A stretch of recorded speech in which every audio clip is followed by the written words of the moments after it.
வாயில கொழுப்பு இருந்தாலும் பரவாயில்ல சார், எப்படியாவது ஒரு வழியா சமாளிச்சுக்கலாம். ஆனா வயத்துல மட்டும் கொழுப்பு இருக்கக்கூடாது சார். அப்படி இருந்தா அதான் அலட்சியமாவும் விட்டுறக்கூடாது சார் அப்படின்னு ஒருத்தர் சொல்லிட்டு வந்தார். அதுக்கப்புறம் தான் அவர்கிட்ட பேசி பல விவரங்களை தெரிஞ்சுக்க முடிஞ்சுது. சில பேர் சொல்லுவாங்க, எனக்கு தொந்தி கிடையாது சார், வேணும்னா என் வயத்தை அழுத்தி பாருங்க, கல்லு மாதிரி இருக்கும்பாங்க. வயிறு கல்லு மாதிரி இருந்தா உள்ள கொழுப்பு இல்லைன்னு நினைச்சிடக்கூடாது. வயிற்று தசைக்கு அடியில உள்ள கொழுப்பு சில வாத்தியங்கள்ல இருக்குமே நரம்பு, அது மாதிரி டைட்டா இழுத்துக்கிட்டு இருக்குன்னு அர்த்தம். அதனால தொட்டு பார்த்தா கல்லு மாதிரி தான் இருக்கும், இருந்தாலும் தொந்தி தொந்தி தான். வயத்துல கொழுப்பு அதிகமா இருக்கிறது சங்கடம் தான். அதனால கொலஸ்ட்ரால் அளவு அதிகமாகும். இதய நோய்கள், நீரிழிவு, ஹைப்பர் டென்ஷன், ஸ்ட்ரோக்கு இது மாதிரி ரிஸ்க் எல்லாம் அதிகமாகும்.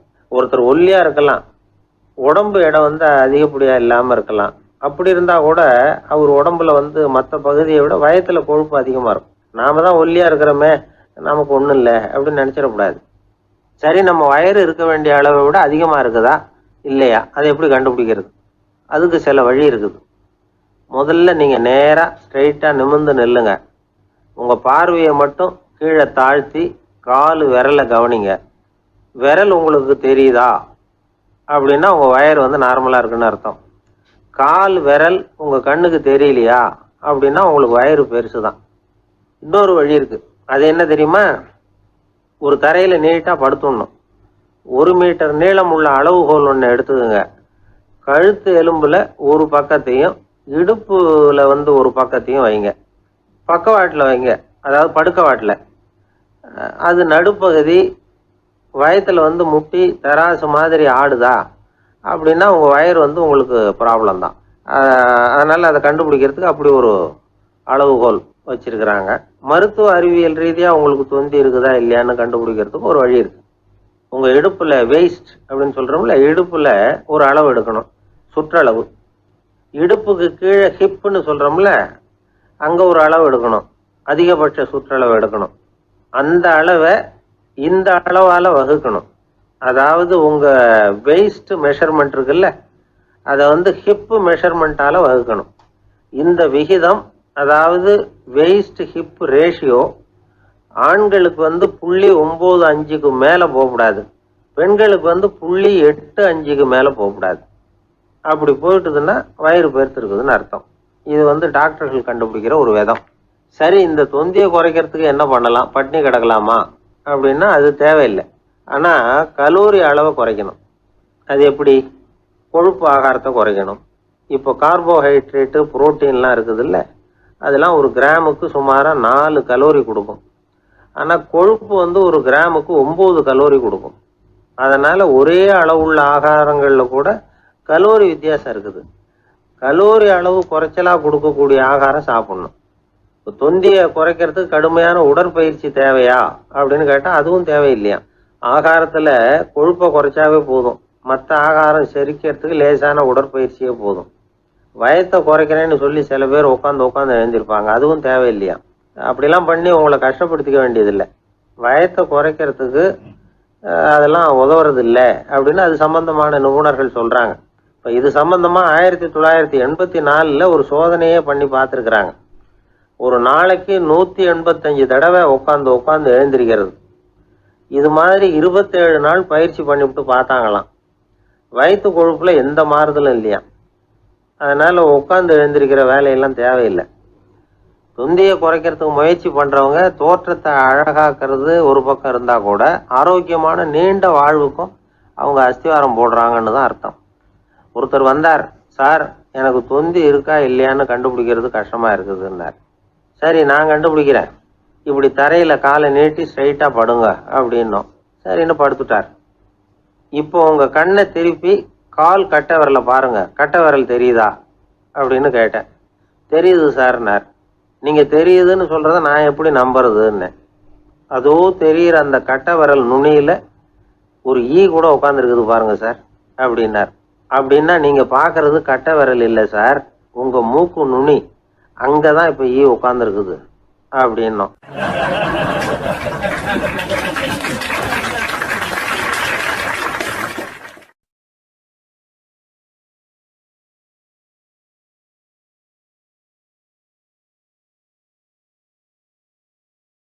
ஒருத்தன் தன்னுடைய நண்பனை வழியில பார்த்தான்.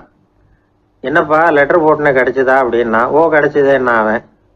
இவன் உடனே ஏன்டா போய் சொல்ற, நான் உனக்கு லெட்டரே போடல, சும்மா தான் கேட்டேன், உடனே கிடைச்சிட்டுதுங்கிறிய அப்படின்னா.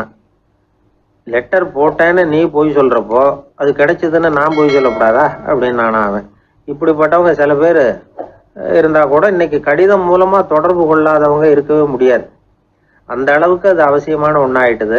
இந்த அஞ்சல் அட்டைகள் எப்படி ஆரம்பமாச்சு தெரியுமா? ஆஸ்திரியா நாட்டுல ஒரு பேராசிரியர் இருந்தார். அவர் பேர் இம்மானுவேல் ஹெர்மன். அவர் ஒரு நாள் ஒரு பத்திரிகையில கட்டுரை எழுதினாராம். இது நடந்தது 1869. அவர் எழுதின கட்டுரையில மக்கள் அதிகம் செலவில்லாம ஒருத்தருக்கு ஒருத்தர் தகவல் பரிமாறிக்கிறது எப்படி அப்படிங்கிறத பத்தி எழுதியிருந்தார். அதுக்கு சில யோசனைகளை அவரே எழுதியிருந்தாராம். எப்படின்னா, அந்த கட்டுரையை எல்லாரும் படிச்சு பார்த்துருக்குறாங்க, அவர் சொன்ன யோசனைகள் என்னன்னு. அது அரசாங்கத்தின் கவனத்துக்கு அது போச்சான். ஆகா, இது அவர் சொல்ற யோசனை நல்லா இருக்கும் போல் இருக்கு அப்படின்னு அவங்களே நினைச்சிருக்கிறாங்க. அவ்வளவுதான். உடனே அந்த யோசனையை நடைமுறைக்கு கொண்டுட்டு வந்தாங்களாம். பேராசிரியர் இம்மானுவேல் ஹெர்மனின் யோசனைப்படி அச்சடிச்ச அரசு முத்திரையோட அரசாங்கம் அஞ்சல் அட்டைகளை வெளியிட ஆரம்பிச்சுதான். 1869 அக்டோபர் 7 இது நடந்திருக்கு. உலகின் முதல் அஞ்சல் அட்டை வெளிவந்த நாள் அது. அப்பதான் அதுக்கு பேர் என்ன தெரியுமா? அதாவது கரஸ்பாண்டிங் கார்டு அப்படின்னு பேராது. அதுக்கப்புறம் என்ன ஆச்சுன்னா, உடனடியாக அமெரிக்காவிலேயே இது மாதிரியான கார்டுகளை வெளியிட ஆரம்பிச்சிட்டாங்க. அங்கே இதுக்கு என்ன பேர் தெரியுமா? Postal card. அதுக்கப்புறம் 1870 இங்கிலாந்துலேயும் இதை வெளியிட்டாங்களாம். அதை வெளியிட்ட முதல் நாள் அன்னைக்கு என்ன நடந்தது தெரியுமா? மக்கள்லாம் ஏதோ நியாய விலை கடையில் நிற்கிறது மாதிரி பெரிய பெரிய கியூ வரிசையில் நின்று இதை வாங்கினாங்களாம். நம்ம நாட்டில் முதல் அஞ்சலகம் 1927 கல்கத்தாவில் ஆரம்பமாயிருக்கு.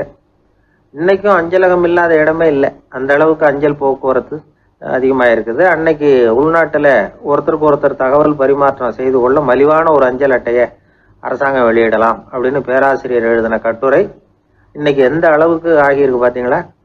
ஒருத்தன் ஒரு தபால் பெட்டிக்கு பக்கத்தில் தலையை வச்சுக்கிட்டு அவன் பாட்டுக்கு நின்றுட்டு இருந்திருக்கான். அங்கேருந்து இன்னொருத்தன் கேட்டிருக்கான், என்ன ஆச்சுன்னு. கொஞ்ச நேரத்துக்கு முன்னாடி இந்த தபால் பெட்டியில் ஒரு கார்டு எழுதி போட்டேன், விவரமெல்லாம் நல்லா தான் எழுதியிருக்கிறேன், ஆனால் அட்ரஸ் எழுத மறந்துட்டேன் அப்படின்னு நானா. உடனே அவன், அதுக்காக கவலைப்படாத, நான் போட்ட கார்டில் அட்ரஸ் எல்லாம் பின்கோடு உள்பட கரெக்டாக எழுதியிருக்கேன், ஆனால் விவரம் எழுத மறந்துட்டேன் நானா. கவலைப்படாத, கொஞ்ச நேரத்தில் தபால்காரர் வருவார், பெட்டியை திறந்ததும் நம்ம லெட்டரை கேட்டு வாங்கிக்கலாம்னா ஒருத்தன். கொஞ்ச நேரத்துக்கு முன்னாடி அவர் வந்தார், கேட்டேன், அதுக்கப்புறம் தான் மனசுக்கு ரொம்ப கஷ்டமாக போச்சு நானா. இவன் ஏண்டான்னு கேட்டிருக்கான். அவன், இது தபால் புட்டு இல்லையா?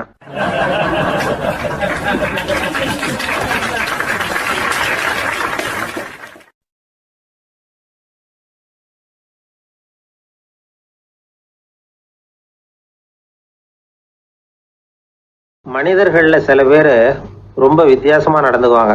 மற்றவங்களுக்கு அது ரொம்ப ஆச்சரியமா கூட இருக்கும். அந்த ஆள் ஒரு மாதிரி பார்த்து நடந்துக்கோ அப்படின்னு கூட சொல்றது உண்டு. இவங்களை பார்த்து நாம பித்து குளியும்போம். உளவியல் இவங்களை எக்ஸென்ட்ரிக்ஸ் அப்படின்னு சொல்லுது. இவங்களை மனநோயாளிகள்னு தவறா புரிஞ்சிக்க கூடாது. அவங்க வேற, இவங்க வேற. எக்ஸென்ட்ரிக்ஸ் பத்தின சில விவரங்கள் ஒரு புத்தகத்துல இருக்கு. அதாவது ஸ்காட்லாந்துல ஒரு உளவியல் மருத்துவர் அதை எழுதியிருக்கிறார். அவர் பேரு டாக்டர் டேவிட் வீக்ஸ். அவருக்கு ஒரு உதவியாளர் இருந்தாராம். அவர் பேரு கேட் வுட். இவங்க 2 பேரும் சேர்ந்து இங்கிலாந்து பூரா சுற்றி பார்த்துருக்காங்க. 3 வருஷம் சுற்றினாங்களாம். நான் சொன்னது மாதிரி ஒரு மாதிரியாக இருக்கிற ஆசாமிகள் பல பேரை சந்தித்து பேசி அவங்கள பற்றி ஆய்வுலாம் நடத்தியிருக்கிறாங்க. அப்படி நடத்தி அதை ஒரு புஸ்தகமாக எழுதியிருக்கிறாங்க. நிறைய பேசி பார்த்துட்டு அவங்க சொல்லியிருக்கிறத கேட்டால் ரொம்ப ஆச்சரியமாக இருக்குது. நாம் இவங்களை பார்த்து பித்துக்குழிங்கிறோம், எக்ஸென்ட்ரிக்ஸ் அப்படின்னு சொல்கிறோம், கிண்டல் கூட பண்ணுறோம். ஆனால் அவங்களோட அறிவு ரொம்ப தெளிவானதான். இந்த ஆராய்ச்சியாளர்கள் சொல்கிறாங்க, அவங்க உடல் நலமும் ரொம்ப நல்லா இருக்குதான், உடம்புலையும் எந்த கோளாறும் இல்லையா. அவங்களுக்கு மகிழ்ச்சியும் அதிகமாக, ஆயுளும் அதிகமாக. அவங்களில் பல பேர் என்ன சொல்கிறாங்கன்னா, நீங்கள் நினைக்கிறது மாதிரி இல்லை நாங்கள், ஆனால் நாங்கள் மற்றவங்கள்லேருந்து வேறுபட்ட தன்மை உள்ளவங்க அப்படிங்கிறத ஒத்துக்கிறாங்களாம். இந்த உலகம் பிறந்ததுலேருந்தே இப்படிப்பட்ட வித்தியாசமான ஆசாமிகளும் பிறந்திருக்கிறாங்க. சரி, அப்படிப்பட்டவங்க எப்படி இருப்பாங்க? இப்போ ஒரு மகாராஜா தன்னோட நாய்க்கு லட்சக்கணக்கில் பணம் செலவு பண்ணி கல்யாணம் பண்ணி வச்சிருக்கிறார். ஒரு கோடீஸ்வரர் தான் வளர்த்துக்கிட்டு இருந்த பூனைகளுக்கு தன்னோட சொத்து பூராவை எழுதி வச்சிருக்கிறார். இது மாதிரி ஒருத்தர் 2 பேர் இல்லை, நிறைய பேர் உண்டு. சில பேர் எப்படி தெரியுமா, அவங்களுக்கு வசதியில் எந்த குறையும் இருக்காது. வீடு, காரு, பணம் எல்லாம் தாராளமாக இருக்கும். அப்படி இருந்தாலும் அவங்கக்கிட்ட ஒரு பழக்கம் இருக்கும். யாராவது ஒரு நண்பர் வீட்டு விசேஷத்துக்கு போயிருப்பார், இல்லைன்னா ஒரு கடைக்கு போயிருப்பார்.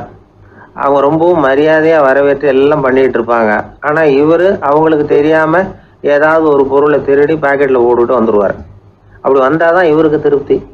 பல பேர் அவங்க வளர்த்த பிராணிகளுக்கு பளிங்கு கல்லால் சமாதி கட்டி வச்சிருக்கிறாங்க. இப்படிலாம் பண்ணுறாங்க. பல பேர் அவங்களுக்கு பிடித்தமான ஒருத்தர் எப்படியோ அதே மாதிரி தலைமுடி, தாடி வச்சுக்கிறது, உடை உடுத்திக்கிறது, மலை குகையில் போய் குடியிருக்கிறது, இப்படி எவ்வளவோ வினோதமான நடவடிக்கைகள். இவங்களையெல்லாம் ஆய்வு பண்ணின டாக்டர் வீக்ஸ் என்ன சொல்கிறாரு தெரியுமா? பொதுவாக இவங்க உயர்ந்த புத்திசாலிகளாக இருக்கிறாங்க. ஒருமைப்பட்ட மனம், கருமையுமே கண்ணான பண்பு, தனிமையை நாடுற மனப்பான்மை எல்லாம் இவங்களுக்கு உண்டு. அவங்களில் பல பேர் அவங்க பெற்றோருக்கு முதல் குழந்தை அல்லது ஒரே குழந்தை, இப்படி தான் இருக்கிறாங்க. இது மாதிரியானவங்க பெண்கள் 1 பங்குன்னா ஆண்கள் 2 பங்கு. இவங்கெல்லாம் ஆக்கப்பூர்வமான செயல் செய்கிறாங்க. அப்படிப்பட்டவங்களாக தான் இருக்கிறாங்க. அடுத்தவங்க கிட்ட அன்பு காட்டுறவங்களா இருக்கிறாங்க, உற்சாகம் ஊட்டுறவங்களா இருக்கிறாங்க. அவங்களுடைய ஆக்கப்பூர்வமான பணிகளுக்கு ஊக்கம் கொடுத்தா அவங்க மன சந்தோஷமும் உடல் நலமும் பெருகும், ஆயுளும் கூடும். இதெல்லாம் அந்த டாக்டருடைய கண்டுபிடிப்பு. பித்துக்குழித்தனத்துக்கும் மனநோய்க்கும் வித்தியாசம் உண்டுங்கிறத சொல்றது தான் இந்த தகவல். அதனால ரெண்டும் ஒன்றுன்னு நினைச்சிடக்கூடாது. ஒரு நண்பன் ஒருத்தனை பற்றி சொல்கிறோம். அவன் எந்த வகைன்னு நீங்களே முடிவு பண்ணுங்களேன். அவன் ஒரு கல்யாண வீட்டுக்கு போய் சாப்பிட்டுட்டு வெளியில் வந்தோம். அவன் கூட வெளியில் வந்த உடனே ரொம்ப நேரமாக தன்னோட செருப்பை தேடிக்கிட்டு இருந்தான். என்னப்பா இன்னுமா உன் செருப்பு கிடைக்கல அப்படின்னு கேட்டோம். இல்லை என்னது முன்னாடியே கிடைச்சுட்டுது, அதை விட நல்லதாக ஏதாவது கிடைக்குமான்னு பார்க்குறேன் அப்படின்னா அவன்.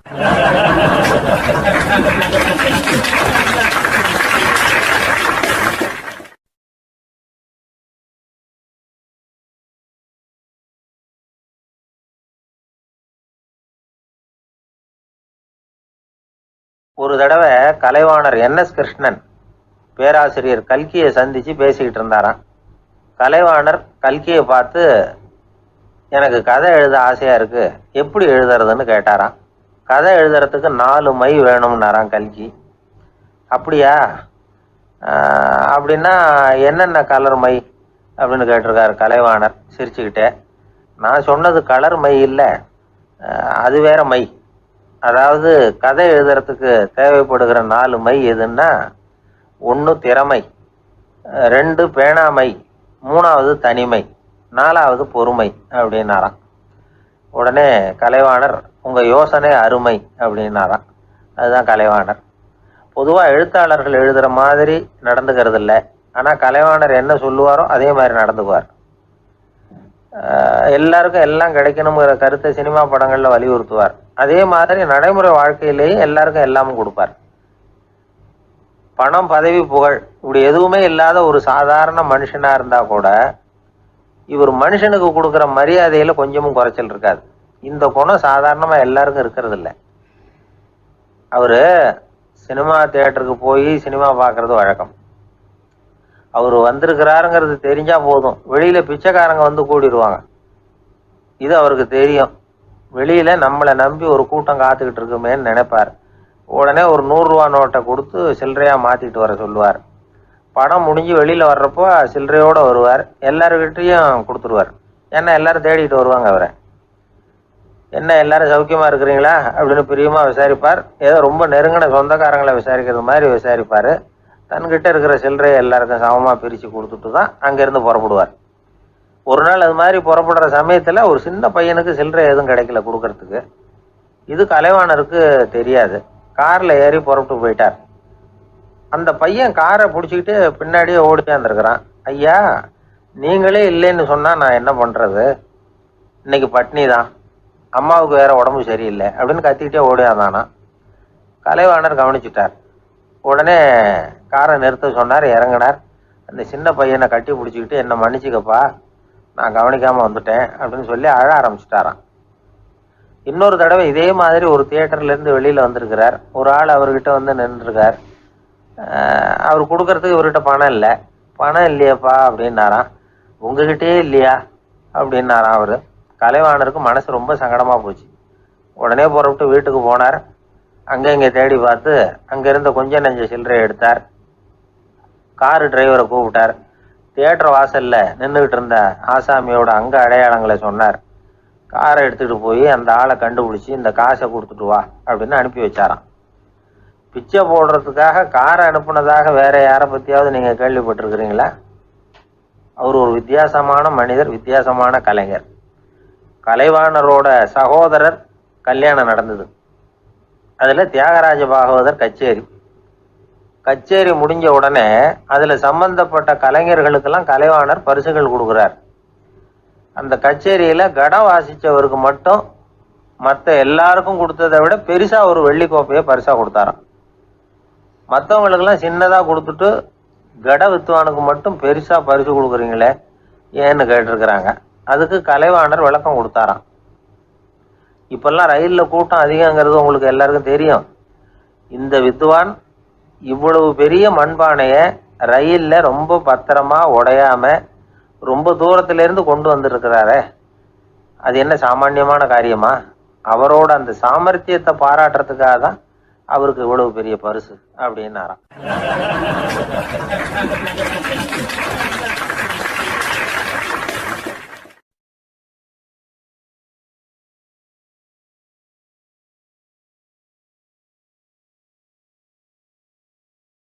ஒரு அரசன், அவனுக்கு வயசாயிட்டுது. அதனாலேயே இந்த கவலை பயம் எல்லாமும் அதிகமாயிட்டுது. மரண பயம், ராத்திரியில் சரியாக தூங்க முடியல, இப்படி ஆயிட்டுது நிலைமை. அந்த அரசன் ஏற்கனவே எப்படின்னா போர்க்களங்களில் எத்தனையோ பேரை ஓட ஓட விரட்டி இருக்கிறான். இருந்தாலும் இப்போ அந்த துணிச்சல்லாம் எங்கேயோ போயிட்டுது. பேசாமல் படுத்துருக்கிறான். அப்படியே படுத்தாலும் தான் தூக்கம் வர மாட்டேங்குது. என்ன பண்ணலாம்னு யோசித்தான் இந்த மன்னன். உடனே எல்லா அமைச்சர்களையும் கூப்பிட்டான். எனக்கு நிம்மதி இல்லை, எதை நினைச்சாலும் பயமா இருக்கு, எனக்கு ஒரு ஆலோசனை சொல்லுங்க அப்படின்னா. என்ன ஆலோசனை வேணும் அப்படின்னு சொல்லி கேட்டாங்க. எனக்கு ஒரு நெருக்கடியான சந்தர்ப்பம் ஏற்பட்டு போச்சுன்னு வச்சுக்கோங்க. அந்த நேரத்தில் நீங்கள் யாருமே என் பக்கத்தில் இல்லை ஆலோசனை சொல்கிறதுக்கு அப்படின்னா, அந்த சமயத்தில் எனக்கு உபயோகப்படுற மாதிரி ஒரு வாசகம், பொன்மொழி ஏதாவது சொல்லுங்கள். அதை நான் என்னுடைய வைர மோதிரத்துக்கு அடியில் பதிச்சு வச்சுக்கிறேன் அப்படின்னார். தேவைப்படுறப்போ உதவும் அப்படிங்கிறதுனால. அவர் போட்டிருந்த மோதிரமும் அதுக்கு தகுந்த மாதிரியே திறந்து மூடுறது மாதிரி அமைஞ்சிருந்தது. ஏதாவது வாசகம் எழுதுனா உள்ற வச்சுக்கலாம், அதுக்கான வசதி அதில் இருந்தது. அமைச்சர்கள்லாம் யோசனை பண்ணாங்க.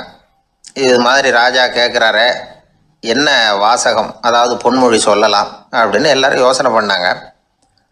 ஒருத்தருக்குமே சரியாக தோணலை, ஒரே குழப்பமாக இருந்தது. ஏன்னா நெருக்கடியான சமயத்தில் உபயோகப்படுறது மாதிரி ஒரு பொன்மொழி வேணும்னு சொல்லியிருக்கிறார். அப்படி இப்படி யோசித்து பார்த்தா ஒன்றுமே தோணலை. எல்லாரும் குழம்பிக்கிட்டு இருந்த நேரத்தில் ஒரு பெரியவர் அந்த பக்கமாக வந்தார். அவர் சொன்னார், நான் வேணும்னா அதுக்கு பொருத்தமாக ஒரு வாக்கியம் சொல்கிறேன், ஆனால் ஒரு நிபந்தனை. அதை யாரும் ரொம்ப ஆர்வம் காரணமாக அவசரப்பட்டு படிச்சிடக்கூடாது.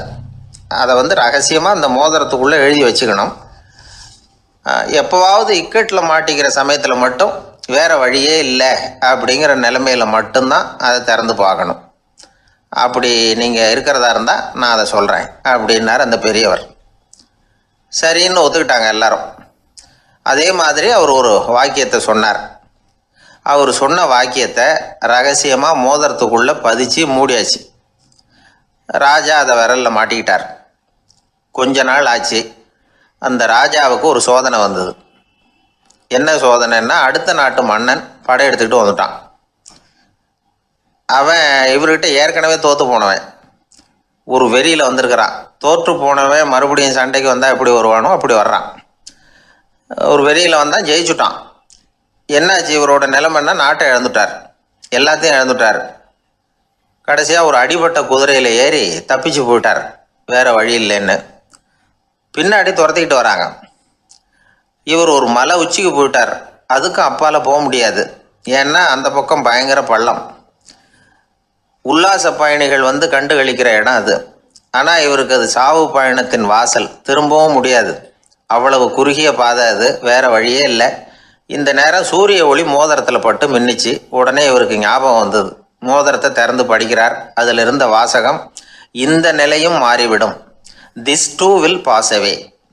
அவருக்கு ஒரு தைரியம் வந்தது. பின்னாடி வந்தவங்களும் திசை மாறி வேற எங்கேயோ தேடி போயிட்டாங்க. அவங்க விரட்டிக்கிட்டு வரலன்னா இவ்வளவு அழகான ஒரு இடம் இருக்கிறதே எனக்கு தெரியாமல் போயிருக்குமேன்னு நினைச்சார். இவ்வளவு அழகை ரசிக்கிறதுக்காக ஒரு நாட்டையே கூட இழக்கலாம்னு தோணுச்சு அவருக்கு. அமைதியாக அந்த அழகை ரசித்தார். எதிரிகள்லாம் எங்கேயோ போயிட்டாங்க. மன்னர் நாடு திரும்பினார். மறுபடியும் படைகளை திரட்டினார். கொஞ்ச நாளில் படை எடுத்துக்கிட்டு போனார். யாருக்கிட்ட தோற்று போனாரோ அவரையே வெற்றி கண்டு திரும்பி வர்றார். வரவேற்பு விழா பிரமாவப்படுது.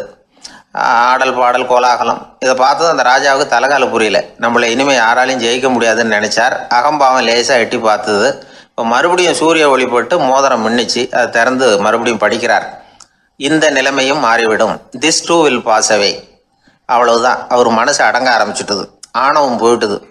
இதிலேருந்து நாம் தெரிஞ்சுக்க வேண்டியது என்னன்னா, எந்த சூழ்நிலையிலையும் நாம் கவலைப்பட வேண்டியதில்லை. ஏன்னா இங்கே எதுவுமே நிரந்தரம் இல்லை. அந்த ராஜா மாதிரியே நம்ம ஆள் ஒருத்தன் ஒரு மோதிரம் போட்டிருந்தான், அதுக்குள்ளே அவன் எழுதி வச்சிருந்த வாசகம் எதுக்கும் கவலைப்படாதே அப்படிங்கிறது தான்.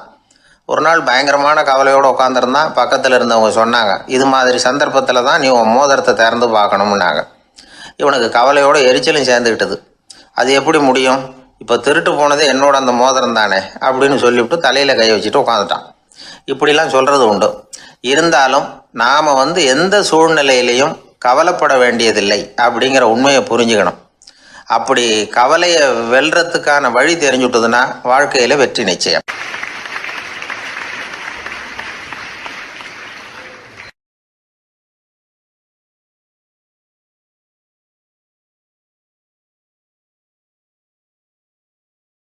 அறிவில் சிறந்தவர்கள் ஆண்களா பெண்களா? என்னுடைய நண்பர் ஒருத்தரை பார்த்து நான் கேட்ட கேள்வி இது. அவர் மெதுவாக தன்னுடைய தலையை சொரிஞ்சுக்கிட்டே சொன்ன பதில், அதில் என்ன சார் சந்தேகம், அவங்க தான் அப்படின்னார். அனுபவ அடிப்படையில் அவர் இப்படி சொல்கிறார். அறிவியல் அடிப்படையில் பார்க்குறவங்களும் இப்படி தான் சொல்கிறாங்க. இயற்கையின் நோக்கம் இனப்பெருக்கம், இதில் பெண்களின் பங்கு அதிகம். அதனால் இயற்கையே பெண்களுக்கு பல சலுகைகளை கொடுத்துருக்குது, சக்தியை கொடுத்துருக்குது. இப்போ வெளிநாடுகளில் இதை பற்றியெல்லாம் நிறைய ஆராய்ச்சி பண்ணி பார்த்துருக்குறாங்க. புள்ளி விவரங்கள்லாம் வெளியிட்டிருக்கிறாங்க. ஆண் குழந்தைகளை விட பெண் குழந்தைகள் முன்னாடியே பேச ஆரம்பிச்சுடுறாங்களாம். அது மட்டும் இல்லை, அதிக எண்ணிக்கையில் வார்த்தைகளை கற்றுக்கிறாங்களாம். அப்புறம் பலவிதமான வாக்கிய அமைப்புகளை அமைச்சு பேசுறதுலேயும் பெண் குழந்தைகள் முன்னாடியே ஆரம்பிச்சுடுறாங்களாம். இதெல்லாம் சீக்கிரமாக செய்கிறது பெண் குழந்தைகள் தான். சம வயது உள்ள ஆண் குழந்தைகள் பெண் குழந்தைகள் இவங்களை வச்சு சோதனைகள் பண்ணி பார்த்துருக்குறாங்க. அதாவது ஒரே வயசுள்ள ஆண் குழந்தை பெண் குழந்தை இதெல்லாம் வச்சு அவங்கக்கிட்ட ஒரே கேள்வியை பல விதமாக கேட்கறது, ஒரே செய்தியை வேறு வேறு கோணங்கள்லேருந்து விளக்கிறது, தவறு இல்லாமல் பேசுறது, வேகமாக படிக்கிறது, எழுதுறது, புரிஞ்சுக்கிறது, இப்படி இதை பற்றிலாம் எத்தனையோ சோதனைகள்லாம் செஞ்சு பார்த்துருக்குறாங்க. அப்படி பார்த்ததில் என்ன தெரிஞ்சதுன்னா, அதில் எல்லாம் ஆண் குழந்தைகளை விட பெண் குழந்தைகள் 1.5 மடங்கு அதிக திறமை உள்ளவங்களாக இருக்கிறாங்களாம். இன்னொரு மொழியை கற்றுக்கிறது, பேசுறது, எழுதுறது, இது கூட பெண்களுக்கு சுலபமாக வருதான். 2 மொழிகளை மாற்றி மாற்றி பேசுறது, மொழிபெயர்க்கிறது, இப்படிலாம் கூட சோதனை பண்ணி பார்த்துருக்குறாங்க. இதுலேயும் பெண்களுக்கு தான் அதிக திறன். சரி, இதை விடுங்க. புள்ளி வச்சு கோலம் போடுறது, அதில் இருந்து இந்த கை கடிகாரங்களில், கம்ப்யூட்டர்களில் நுண்ணிய பாகங்களை பொருத்துறது, இது வரைக்கும் பெண்கள் தான் திறமையாக செயல்படுறாங்க அப்படிங்கிறது அந்த சோதனை முடிவு. இந்த நுட்பம், துல்லியம், விரைவு, சிறு கை இயக்கங்களோடு செய்ய வேண்டிய மென்மையான பணிகள், இதுக்கெல்லாம் தேவை கவன குவியம், பொறுமை. இதெல்லாம் பெண்கள்கிட்ட தான் இருக்குதான். அமெரிக்காவில் இன்னொரு சோதனை கூட செஞ்சு பார்த்துருக்குறாங்க. பெண்களின் மூக்கு மோப்ப உணர்வு, இதெல்லாம் எப்படின்னு பார்த்துருக்குறாங்க. பெண்கள் அதிக எண்ணிக்கையில் வாசனைகளை பிரித்து கண்டுபிடிச்சி விடுறாங்களாம். ஆண்களால் அந்த அளவுக்கு முடியலையாம். சரி, காது எப்படின்னா செவிப்புலன் உணர்வும் பெண்களுக்கு தான் அதிகமாக. ஒரு கும்பல், அதில் பலவிதமான சத்தம், அதுக்கு இடையில இந்த குரலோட துணி, ஏற்ற இறக்கம், இதை வச்சே பேசுகிற ஆளை கண்டுபிடிச்சிடுறாங்களாம். ஒரு கூட்டத்தில் தன்னுடைய வீட்டுக்காரர் எங்கே இருக்கார், பிள்ளைகள் எங்கே இருக்காங்க அப்படிங்கிறதெல்லாம் பெண்கள் சீக்கிரமாக கண்டுபிடிச்சி விடுறாங்களாம். இன்னொரு விஷயம், ஒரு பொருளை பார்த்த உடனே அது என்னென்னு அடையாளம் கண்டுக்கிறது, அதை மனசில் பதிய வச்சுக்கிறது, அப்புறமா இன்னொரு சந்தர்ப்பத்தில் அது எங்கே இருந்தது அப்படின்னு சரியாக ஞாபகப்படுத்திக்கிறது, இது மாதிரி சோதனைகள்லாம் கூட பெண்கள் தான் முன்னணியில் இருக்கிறாங்க. ஒரு சராசரி சூழ்நிலையில் ஆண்களை விட அதிகமான எண்ணிக்கையில் புன்னகை புரியறது, சிரிக்கிறது பெண்கள் தானா. அதிகமாக தோழமை உணர்வோடு பேசுறது அவங்க தானா. 2 பெண்கள் பேசிகிட்டு இருக்கிறதையும் பாருங்கள், அதே மாதிரி 2 ஆண்கள் பேசிகிட்டு இருக்கிறதையும் பாருங்கள். ஆண்கள் ஒரு அடி தள்ளியே நின்று பேசிகிட்டு இருப்பாங்க. மருத்துவர்களை எடுத்துக்கொள்ளுங்கள், அதாவது சிரிச்ச முகத்தோட நோயாளிகள்கிட்ட பரிவோடு பேசுறதுல பெண் டாக்டர்கள் தான் அதிகம். இதுவரை சொல்லப்பட்டது எல்லாமே அறிவியல் பூர்வமான செய்திகள். அதனால இளம் பெண்கள் வாழ்க்கையில சோர்வடைய தேவையில்லை. இயற்கையே நமக்கு சாதகமா இருக்கு, எல்லாம் முடியும் நம்மால அப்படிங்கிறத அவங்க புரிஞ்சுக்கணும். ஒரு பையன் தன்னுடைய அப்பா அம்மா திருமண ஆல்பத்தை புரட்டிக்கிட்டே இருந்தான். அப்புறம் அம்மாட்ட கேட்டான், அம்மா இது யாரு சின்ன வயசுல எடுத்ததா, இது என்னன்னு தெரியலையே, இந்த படத்துல அழகா மீசை வச்சுக்கிட்டு சிரிச்சுக்கிட்டு நிக்கிறது யார் அப்படின்னு கேட்டான். அதுதான்டா அவங்க அப்பான்னாங்க அந்த அம்மா. அப்படின்னா இப்ப நம்ம வீட்டுல நரைச்ச தலையோட அழுது வடிஞ்சிட்டு இருக்காரு ஒருத்தர், அவர் யாருன்னு கேட்டானா. இது பையனுடைய புத்திசாலித்தனம். பெண் பிள்ளைகள் அப்படி கேட்கறது இல்லை. அதனால இந்த கதையெல்லாம் எதுக்காக அப்படின்னா, இளம் பெண்கள் வாழ்க்கையில சோர்வு அடைஞ்சு போயிடக்கூடாது. அதனால பெண்கள் எல்லாம் முடியும் நம்மாலும் அப்படிங்கிறத நினைச்சு செயல்பட்டாங்கன்னா வாழ்க்கையில வெற்றி நிச்சயம்.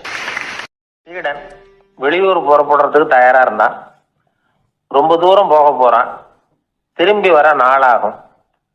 புறப்படுறதுக்கான ஆயத்த வேலைகள்ல ஈடுபட்டு இருந்தான். அந்த சமயம் பார்த்து இன்னொரு சீடன் அவங்கிட்ட வந்தான். நம்ம குரு உன்னை அழைச்சிட்டு வர சொன்னார் வா அப்படின்னு கூப்பிட்டான். இவன் உடனே புறப்பட்டு போனான். குருநாதரை பார்த்தான். அவர் காலில் விழுந்து வணங்கினான். வணங்கிவிட்டு எழுந்திரிச்சான். அவ்வளவுதான். குரு ஏதாவது உபதேசம் பண்ணுவாருன்னு எதிர்பார்த்தான். ஆனா நடந்தது என்ன தெரியுமா? குரு அவனுக்கு ஓங்கி ஒரு அடி கொடுத்தார். எதிர்பாராம இந்த அடியை வாங்கினதும் அந்த சீடன் அதிர்ந்து போயிட்டான். பக்கத்துல இருந்த மற்ற சீடர்களும் திகைச்சு போய் நின்னுட்டாங்க. அடி வாங்கின சீடனுக்கு மனசுக்குள்ள குழப்பம். நாம என்ன தப்பு பண்ணணும், புறப்படுற நேரத்துல இப்படி குரு கிட்ட அடி வாங்குற மாதிரி ஆயிட்டுதே அப்படின்னு நினைச்சு மனசுக்குள்ள ரொம்ப வேதனைப்பட்டான்.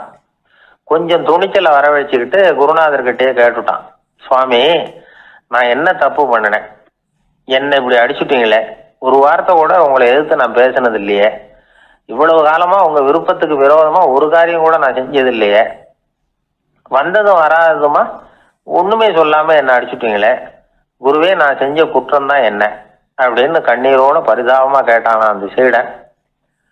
ஆனா அந்த குரு முகத்துல கொஞ்சம் கூட கோபம் இல்லை. அவர் சிரிச்சுக்கிட்டே நின்றுகிட்டு இருந்தாராம். அதுக்கப்புறம் சொன்னாராம், என்னுடைய அருமை சீடனே, நீ ஒரு தவறும் பண்ணல, நான் உன்னை அடிச்சது நீ ஏதோ தப்பு பண்ணிவிட்டேங்கிறதுக்காக இல்லை, நீண்ட பயணம் போக போறேன், ஞாபகமா ஏதாவது கொடுத்து அனுப்ப வேணாமா, நீ ஞானம் பெற்ற பிறகுதான் திரும்பி வர போறேங்கிறது எனக்கு தெரியும், அதுக்கு பிறகு உன்னை அடிக்க முடியுமா, அதனால இப்ப கிடைச்சிருக்கிற இந்த வாய்ப்பை பயன்படுத்திக்கிட்டேன், அப்போதைக்கு இப்பவே அடிச்சுட்டேன், அவ்வளவுதான், வேற ஒண்ணும் இல்லை அப்படின்னாராம். குரு சிரிச்சுக்கிட்டே இப்படி சொல்றார். இருந்தாலும் இதுவும் ஒரு உபதேசம் தான். அதிர்ச்சிகளால விழிப்படைய வைக்கிறதும் ஒரு வழிதான். இது ஜென் வழி. பெரும்பாலும் அதிர்ச்சியின் மூலமாகவே ஞான தரிசனத்தை அருள்கிறவர்கள் தான் ஜென் குருமார்கள். நம்ம தியானம் தான் ஜென். இந்தியாவிலிருந்து சீனாவுக்கு போய் கொஞ்சம் பேர் மாறி வளம் பெற்று ஜப்பான்ல ஜென் ஆகி வளர்ந்துருக்குது, அவ்வளவுதான். ஜென்கிறது தியானம். எதை நினைச்சும் தியானிக்கிறது இல்லை, எல்லாத்துலயும் தியானம் இருக்கிறதா சொல்லுது ஜென். பேசுறது, இருக்கிறது, நடக்கிறது, சாப்பிடுறது, சிரிக்கிறது, தூங்குறது, தொழில் செய்யறது அல்லது சும்மா இருக்கிறது எல்லாமே தியானம் தான். ஜென்கிறது ஒரு சுய தரிசனம், தன்னைத்தானே அடையாளம் கண்டுகொள்கிறது தான் அது. இல்லாத எதையும் தேடி கண்டுபிடிக்கிறது இல்லை. சென் மார்க்கத்தை பத்தி ஓஷோ என்ன சொல்றாரு தெரியுமா? காணாமல் போன தன்னுடைய மூக்கு கண்ணாடி தன்னுடைய மூக்கின் மேல் இருப்பதை கண்டுகொள்வது போன்றது சென் அப்படிங்கிறார். நம்மால் இன்னொருத்தர் முகத்தை ரொம்ப நேரமா உத்து பார்த்துக்கிட்டு இருந்தார். என்ன பாக்குறீங்கன்னாரு அவரு. நீங்க போட்டிருக்கீங்களே மூக்கு கண்ணாடி, அதை தான் பாக்குறேன்னாரு இவரு. நீங்க அப்படி பாக்குறதுக்கு விசேஷ காரணம் ஏதாவது உண்டான்னு கேட்டார் இவர். உண்டுன்னார். என்னன்னு கேட்டார். நேற்றுக்கு காணாம போன என்னோட மூக்கு கண்ணாடி அது அப்படின்னாராம் இவர்.